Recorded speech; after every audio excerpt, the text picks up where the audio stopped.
so sexy. You, so sexy, so sexy. You. Sino siya ang bangis niyang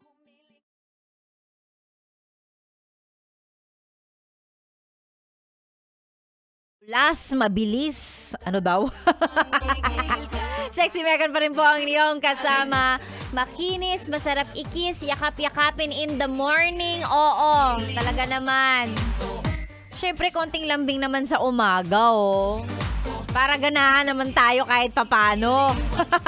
Oy, magandang umaga. Sexy Megan pa rin po ang inyong kasama sa mga huling minuto natin together ngayong araw ng Tuesday. Siyempre, ang ating pinag-uusapan o yung binigay nating tanong kanina ay simple lang sasagutin mo. Gaano ka ba katapang? Yan. But before that, hello muna at magandang umaga. On the way daw sila, nasa biyahe. Ang aking pinsan ko ba to? Hindi ako sure kung pinsan ko ba si Kuya Froilan. Pero ay Kuya Froilan A. Briones, o kompleto, 'di ba? At yung mga kasama niyang nasa biyahe, papunta daw sila ng BFP headquarters. At happy birthday kay SFO 2nd Ems Alunday. Ayan, hello at magandang umaga. Ayan. At sa lahat na nagbe-birthday ngayong araw na to, happy birthday po sa inyo. At advance happy birthday kay Andres Bonifacio. Nag-celebrate tayo ng birthday niya kahapon kahit sa 30 pa naman ang birthday niya. So ayun lang, nachika ko lang. Anyway, ito na. Magbasa tayo ng mga sagot ng mga best natin sa ating Facebook page. Ayan, yung ating tanong, gaano ka ba katapang? Ito. Sabi ni Kaiser, tama na ata yung basa ko sa pangalan niya. Sabi niya, ang sagot ko po sa tanong, gaano kakatapang is yung bili ka ng bili ng mga bagay kahit mauubos na ang pera mo, kakasabi mo ng, deserve ko tong binibili ko. Ay, may mga kakilala din akong ganyan. Yung ang lakas ng loob gumamit ng credit card, 12 months to pay pa yan, tapos probi sa trabaho, hindi mo sure kung kaya nilang bayaran yung 12 months to pay na binili nila. Yan. Mabili lang talaga ang luho kung minsan, ano? Hoy, magbago na kayo, Bago na kayo, matatapos ng 2023. Sana ma-acquire mo na yung bagong skill next year, yung pagiging matipid. 'Di ba? Oo. Okay lang naman yung nagbabudget ka, ganun. Normal 'yun, kailangan talaga 'yun. Pero yung iba kasi talaga hindi marunong eh. 'Di ba? Yung talagang gastos lang ng gastos, ganyan. Wala ka nang pera, overpriced coffee everyday ka pa. Wag naman ganun. Yan. Dapat gastos responsibly na tayo next year. Next year na. Charot. Next year na to naman. Ngayong papasko, di bigay natin yung gusto natin kasi napagod na tayo buong 2023, di ba? Biglang ganun. Para kanina ba yung adlib ko na yun? Para sa sarili ko ba yun? Ito.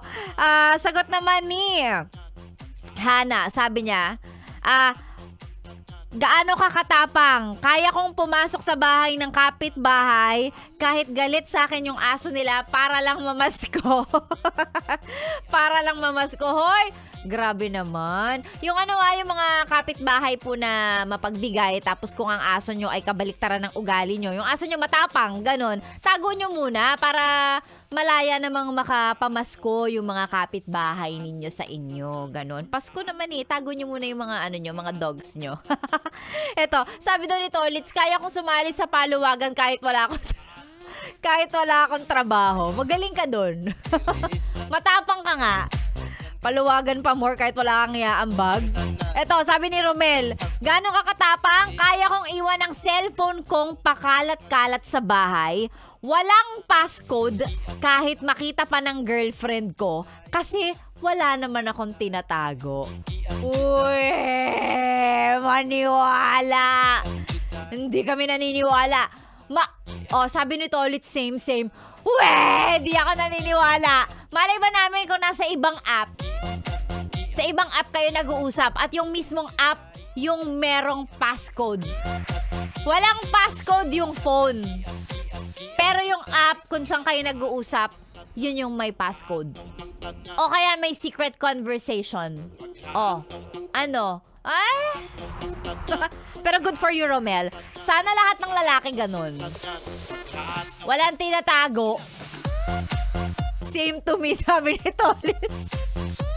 Ay, tama naman. Kung wala ka naman tinatago, ipapahiram mo naman talaga. Kumbaga, hindi na siya kasama sa mga iisipin mo na kapag ka naiwan mo yung phone mo, matatakot ka, magpapanik ka na baka silipin siya ng mga kasama mo sa bahay, silipin siya ng girlfriend mo, 'di ba? Or yung kapag ka nagka-casually scrolling ka ng Facebook or ng kung ano man ng phone mo, hindi ka matatakot, hindi ka gigilid ng ganon para hindi makita ng katabi mo kung ano yung ginagawa mo sa phone mo. Sana all. Oh, sige. Sige, pumayag na tayo, mag-agree tayo. Why would I? Sabi ni Tolitz. Ewan ko sa'yo. Oh, sige, ikaw na walang tinatago. Ikaw na yung walang passcode sa phone na pwedeng makita ng lahat. Che. O, ito, last na to, sabi ni Joren. Gano'ng kakatapang? Kaya kong mangutang sa mga inutangan ko, inutangan ko dati kahit hindi ko pa sila nababayaran. Ha. Hindi nakakatuwa yun, Joren.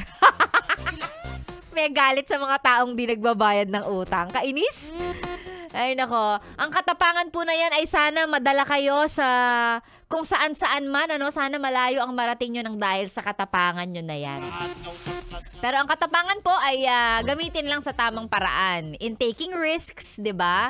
Grabbing opportunity kahit minsan hindi mo sigurado kung saan ka dadalhin. Yan! Biglang ganoon.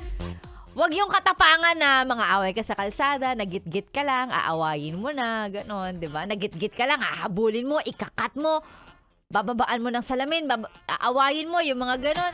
Wag gano'n. Wag gano'n klase ng katapangan. Dapat yung katapangan na, alam mo yon, sa maganda magagamit. Yan. At maganda rin yung idudulot sa'yo. Dapat ganon. Okay?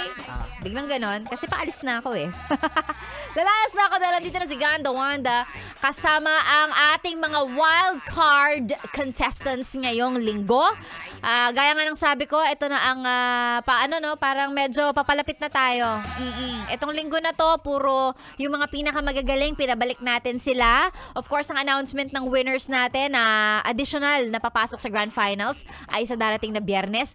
Mula kahapon hanggang sa Thursday, maririnig nyo lang yung mga talagang pinakamagagaling. Yung mga nakapasa sa monthly pero hindi pinalad manalo. So maririnig nyo sila ulit ngayong linggo sa ating Yes the Best Singer on the Air Wild Card Week. Yan. And syempre, Grand Finals po ay December 8. Kayo po ay manood, no?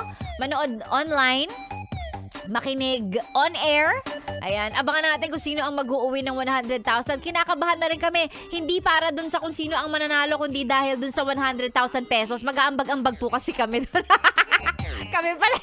kami pala yung mag-aambag-ambag ng 100,000. Charot lang ha. Ayan. 100,000 talaga yung mapapanalunan ng winner natin. That's on December 8. Of course, kasi anniversary din yan ng Yes the Best. So, yan. Yes the Best Singer on the Air. Susunod na po sa oras ni Ganda Wanda. And of course, yung sangkatutak pa, yung kung ano-ano pang mga promo natin dito sa oras ni Maria Morena. Andyan ng Yes the Best It's Your Birthday para sa mga PUV drivers natin. Diba? Yung mga Grab drivers, UV Express drivers, ano pa ba?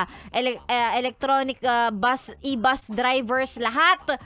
Ay nako, kapag ka birth month ninyo o kaya birth year ninyo ang nabanggit ni Maria, diretso kayo kagad dito. Kasi kapag ikaw ang nauna, ikaw mag-uuwi ng prize for that day. At ang maganda dyan, naiipon yan. Ha? Pag sinabi kong naiipon, kunwari walang nangolekta kahapon, walang nanalo kahapon, yung premyo kahapon madadagdag sa premyo ngayon, di 2,000 na yun, o di ba? Hanggang padagdag ng padagdag. So, mga makinig po kayo lagi, lalong-lalo na sa oras ni Maria Morena. Yes the Best, it's your birthday. And of course, andyan din ang ating Huli Ka Best.